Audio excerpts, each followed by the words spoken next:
Hello everybody and welcome to a new video. I forgot to put these cigar cases back in the can. Oops, now they're going to be annoying. And welcome back to reacting to this. The Red River Raging Flood of a Century. I guess we'll watch more of it. Another 30-ish video, but you know, that's fine.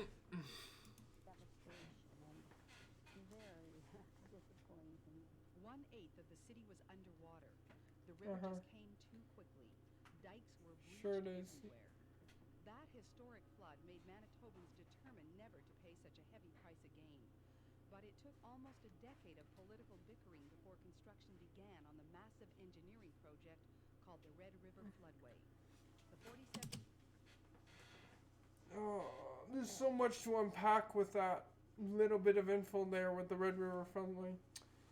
First of all, that even floods. That's our issue now, is that it's even flooding every year.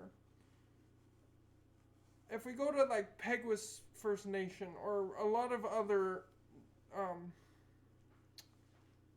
First Nations, they are constantly flooding, which is sad to see. But 7-kilometer earth channel that diverts water east around Winnipeg cost $63 million before it was finished in 1968. It has always worked. It's done exactly as... with the money conversion, by the way. and it's doing so right now. It's called Duff's Ditch. That was before. Built it, and the floodway has saved Winnipeg many times in the last 29 years. Winnipeg would be evacuated. The whole city. Were it not for the flood. The McGregors, now in their second flood of the century, also have faith in the floodway. But the memory of 1950 and what was supposed to be a once-in-a-lifetime experience does not go away. Yeah. No, I never saw that. No. It's one of the highlights of our life. Unpleasant one. Yeah. As a result of the 1950 flood, Manitoba devised a three-part defensive strategy to fight floodwaters. The most well-known part of that strategy is the Winnipeg floodway that surrounds the city. Completed in 1968 at a cost of $63 million, Yeah. the floodway diverts part of the flow from the Red River around Winnipeg, thereby keeping water levels in the city at a manageable height. Not quite Just manageable outside anymore. The southern edge of Winnipeg, it joins the Red River 25 kilometers north of the city, near Selkirk. It can carry up to 59,000 cubic feet of water per second, reducing water levels in the red by as much as 10 feet in downtown Winnipeg. Just prior to peak levels in 1997, the city was doing some work on the gates that divert the water and shoring up the sides of the floodway to guard. See, we also had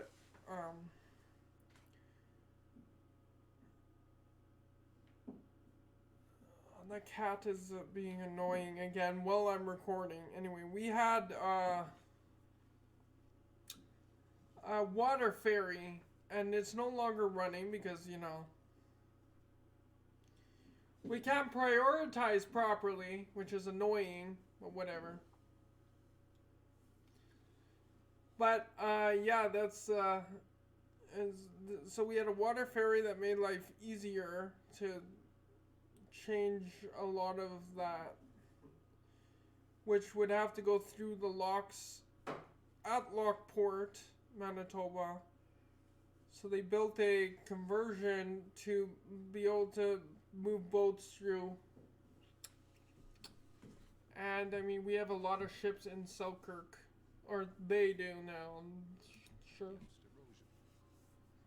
That are just dead because they're in a graveyard, technically. Wasn't aware of, but flood forecaster Larry Whitney was confident the floodway would do its job. There's Sure. absolutely nothing wrong with the floodway. In fact, this week it's better than it's ever, better than it's been since we strengthened that, added those additional bolts. It's stronger than it's ever been, and it's working just fine, and it'll continue to work just fine. Who was that, by the way? Stronger than it's absolutely. Confirmed that the city was doing floodway, This week but wasn't. it's better than it's ever been. Shut up. Shut up.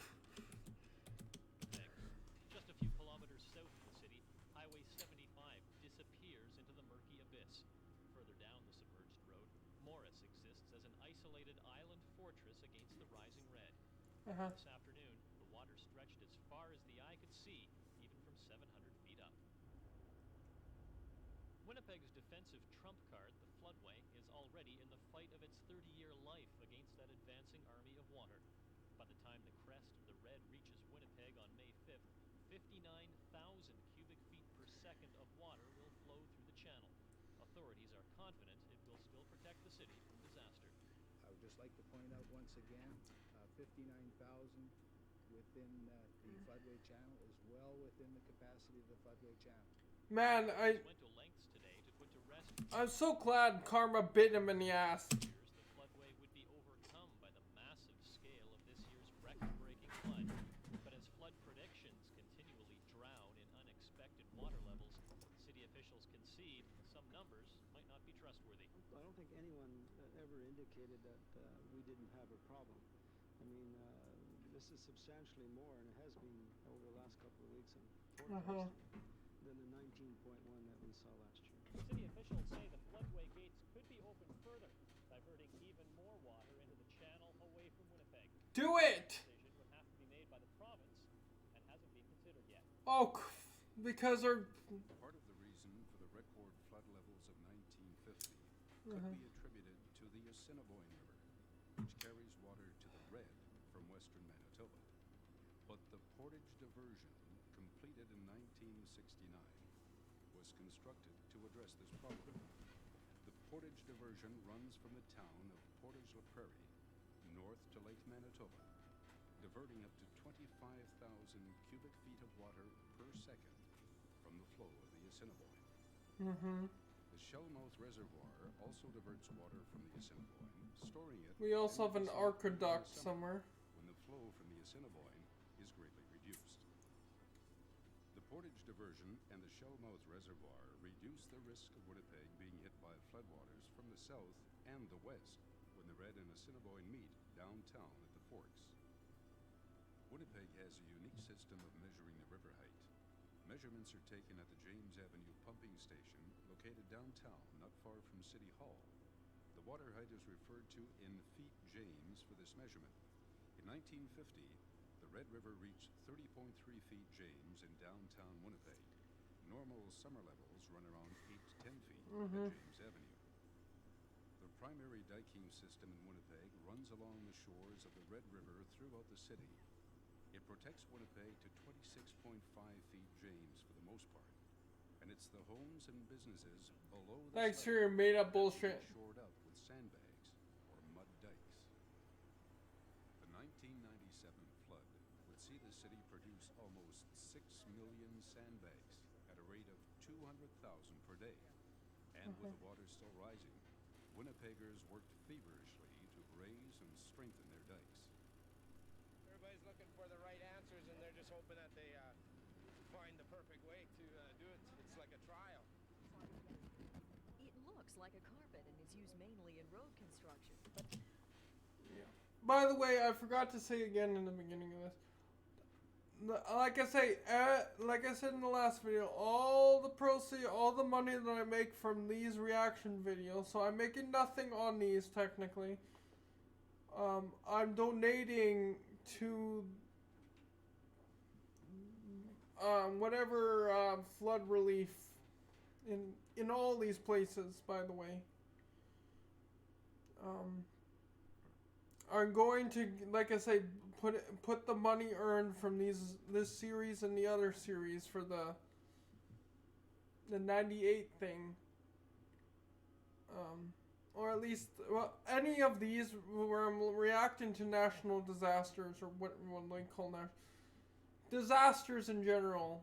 I'm going to be donating to the proper places, so I'm going to keep saying that because, you know, people will get fucking pissed and angry for no reason because, well, that's what we're teaching our kids, to get pissed over the littlest shit, so. But a synthetic fiber called geotextile is now being having tested against the swollen Red River. We've used it before. We've used it out in BC, and we find it's very effective. As long as current isn't really strong, and we don't have a problem with the sandbags. Thanks, joke. Move on. I don't want to hear you. The fiber keeps water in and soil and sand out. Divers tethered to ropes carefully fasten the carpet 8 meters underwater by weighing it down with sandbags. We're going faster than you can bet. But homeowners frantic to save what they can are only too happy to have the Army try out new ideas. Listen, it works. That's great. It never works. The final step in protecting Winnipeg is the Run-Killed Z Dike. Engineers fear that water from the swollen Red would cut overland west and then north to the LaSalle River Basin. The LaSalle rejoins the Red at a point north of where the floodway begins to protect Winnipeg. Thus, the water could make a so-called end run around the floodway inlet by way of the LaSalle River and re-enter the Red. The floodway would then no longer be able to control the height of the Red River in the city of Winnipeg. The Run-Killed Z Dike was constructed to prevent this from happening. It runs from the floodway approximately 24 kilometers west to Run-Killed, Manitoba. The Run-Killed bunker, as some were calling it, was constructed in record time as Manitoba unleashed a mass of machinery, manpower, and engineering ingenuity to protect the city of Winnipeg. Sure. Hey, Bales, that works. A lake of flood I water guess. that's spreading across southern Manitoba has created a new threat for Winnipeg. A 24-kilometer dike is under construction northeast of Run-Killed to prevent any more water from spreading to the LaSalle River, flowing into the Red River, and then continuing on into the city. We've got people working really around the clock for the last 24 hours and for the next 48 to try and contain what might be a bad situation. The Emergency Management Organization first formally requested the assistance of the Canadian Armed Forces to aid in fighting the flood on April 10th of 1997. The military... I know. I'm supposed to pause every once in a while because apparently that's a thing. My issue is that I don't know what to say during these pauses sometimes. It's just interesting. His role in the battle against the rising water would escalate to unprecedented proportions, with 8,500 military personnel battling the raging water as it crested throughout southern Manitoba. Almost 25... Yeah, I mean, it's supposed to be that I'm supposed to have like 50% or more than 50% of non-reaction to or non-video playing in order not to get like in trouble with it. But in any case, we kind of have way more. Would be evacuated from their homes in Winnipeg and the Red River Valley. EMO and the Red Cross would handle the evacuees. Just let them get out. And already, donations were pouring in from across Canada to help the victims through this crisis. But I'm an optimist, and Yeah, that was at Winnipeg, or that's with Winnipeg Harvest, or Manitoba Harvest now it's called, because they serve more than just Winnipeg. At the time, a long time ago, they were called only Winnipeg Harvest because, they're called Winnipeg Harvest because they only served Winnipeg. Now they serve Manitoba, not just... I figure we're going to still beat it, and we're not going to give up. Uh-huh. We're going to hope for the best right now. Hoping for the best. I've had a lot of good help here, a lot of good workers stuck by me, so... You look like those fishermen that have to wear like tape on their fingers because they don't want the fishing line cutting their hands. I do that. Most towns in southern Manitoba along the Red River system are surrounded by permanent ring dikes, but these structures are about to be put to the ultimate test. Were they? With the towns now evacuated, only essential service staff were left to patrol the dikes and power the pumps. The ghost towns. Yeah. The water has already begun claiming victims at the edges of St. Again. Small groups of volunteers remain in Sure. the town, frantically building last-minute defenses against the rising Red River. It's typical of the fighting spirit in all of the towns along the Red, even as disaster looms and authorities supervise a mass evacuation. We intend to stay. There's probably about 20 of us wishing to stay. Somebody's got to stay behind. There's pumps to be manned. We got to watch everything here. Everybody around here's got a lot of money invested in this town and houses and whatever else, and nobody likes to lose the community. Time has basically run out now for towns in the Red River Valley like St. Agath. Where we're floating in this Zodiac right now is supposed to be a park, but as you can see, I can't even reach the ground with the paddle, and there's a lot more water yet to come.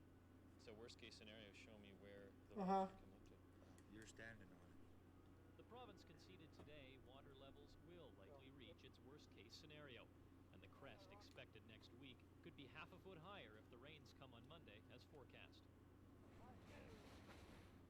But the small army of holdouts and added muscle like these forest firefighters remain in St. Agath to keep shoring up the sandbag dikes, even as the town is encircled by a relentless river and more local roads wash out. Try to do the best and try to keep it out. I saw that picture before. Like that happens all the time to this road right here. Wherever that was. A few seconds ago. That picture constantly happens. They take it like every year. Shore up Rosenort's ring dike. Like all communities in the Red River Valley, several feet have to be added on top of the primary dike to cope with the expected flood. Yep. Here it's the Morris River. So I think I mentioned the sister town of Winnipeg, or village now, because it keeps losing population because it's so far up north and no one wants to live in a small town where nothing's around them, and you know. In any case, besides that, so they ended up having to. So the dike is up permanently. Like there's gonna permanently be a godforsaken dike in the way all the time of. So that because of constant problems, like the hospital there flooded a couple years ago. Like there's a lot of problems. So you just have an ugly dike going through town that's gonna stay there for the rest of the time. They have to make sure that they keep up maintenance on that dike, because it's just a bunch of dirt or whatever.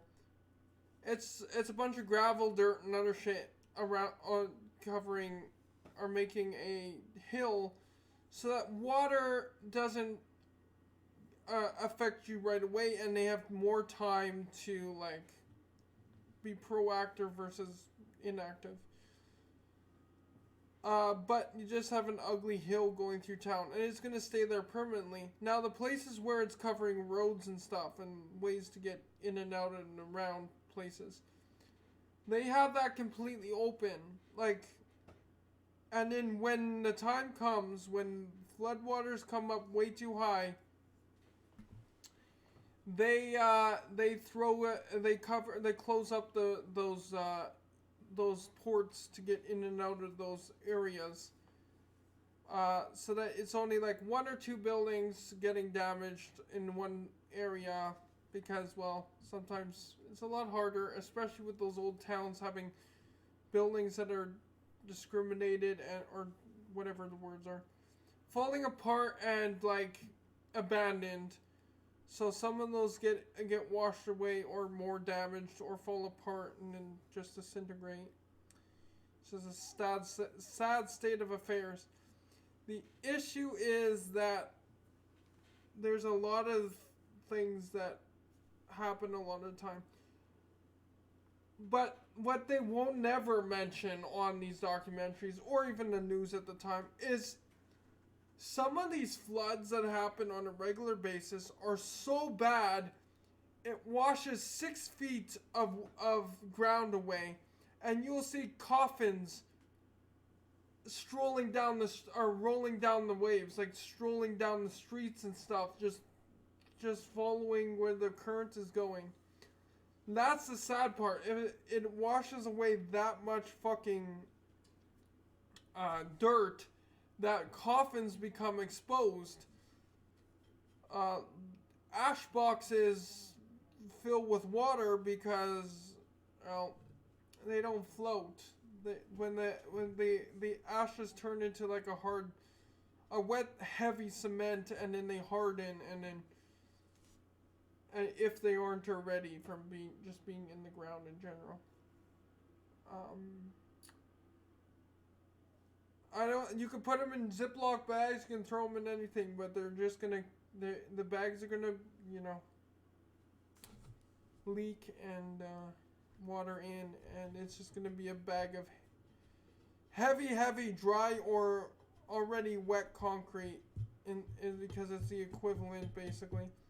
Do you realize that some of your old houses that are cement could have ashes in the wall, human ashes, because that's what they used to use to mix in with the cement a long time ago, because it would have been cheaper, but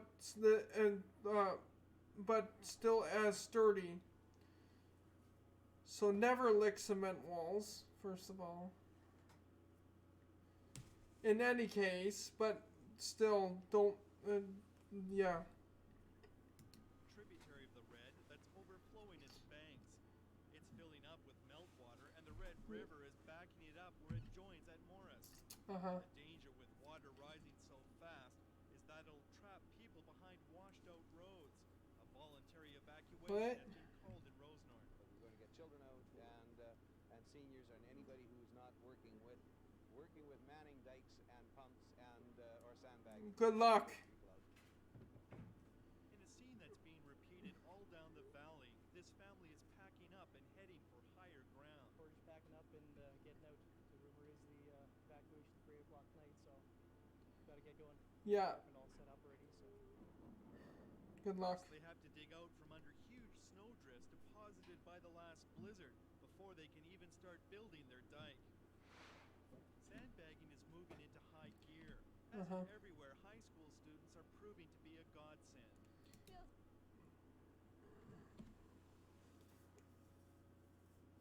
It's child labor. Anyway. Sure. It's good. It's hard, but it feels good. Busloads have descended on Rosenort for frantic last-minute sandbagging. They're racing against the rising Morris River and possible mandatory evacuation. What can we say, right? Wow. See how bad it will be. Everybody has those big, thick 90s glasses. Emerson is the volatile spot now, and Manitobans are watching to see what happens there. A Hutterite colony in the area has ignored the evacuation order. 70 people stayed on the colony and worked around the clock. Because first of all, they're just like the Amish. They don't have very much technology. I live near it, or I used to live near a Hutterite, Mennonite, whatever fucking colony it is. I know that. Don't hate me for that. We sort of held the dike up and kept hauling dirt, and we won a battle so far. North of Winnipeg, where the floodway rejoins the Red River, residents of Selkirk and the rural municipality of St. Andrews also brace themselves for high water. 52,000 cubic feet of water per second is roaring through the floodway. Here at the spillway in Lockport, the floodwater gushes into the Red. The floodway is operating at close to the maximum expected flow of 59,000 cubic feet per second. You can feel the power of the Red River here where the diverted floodwater rejoins the main channel.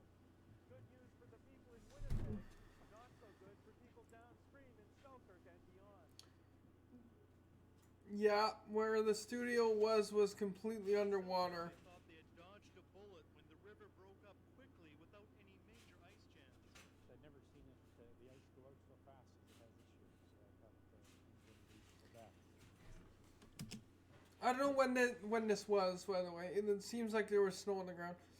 I was either in the womb during this or just being born. It's funny. It's funny to me that how I had no idea what was going on. I don't recognize any of the fashion statements either. I think some of my earliest memories were, my very earliest memory, which is a weird thing that happens to some people, where they remember complete darkness and then just very bright lights. So that was the birth thing. I remember flipping over my crib and I broke the railing on my crib at a very, very young age, not knowing what I was doing. But I ended up with one of the poles, landing on one of the poles in the railing, flat on the ground. So I didn't get punctured. I didn't get anything like that. Probably why I'm so fucked up. It's probably because I hit my head. Anyway, as a baby. Anyway, or I've been dropped too many times. One of the two. Anyway, and then another memory was I was sitting on the ground in the evening of September 9th, 2001. Looking up at the TV. I was playing with my steam train that I think I have in the back room here. It needs D batteries and it actually produces real steam. Somehow, I don't know how it does. Anyway, don't care. The point is that I looked up at the TV. I saw the stuff that was going down on CNN on that day. And I looked up at my dad, who was behind, or the TV wasn't technically in front of me. I was sideways, like this, playing with the train on the ground. Whatever. It's a big train. Anyway, I'm big for me at the time too. And then I looked up at Dad and I'm like, what happened? Whatever I said. And then I remember this, there were some very bad people in the world and they tried to hurt us. But we will continue moving forward, or we'll continue fighting, or they'll get what's coming to them. And that's something that, like, it rings true in any situation. Is humanity will endure. I have to talk the last little bit, so I apologize because I need to have it at least 50% of me talking instead of the video. So that stuff like that, like, it's very interesting to think about. Is that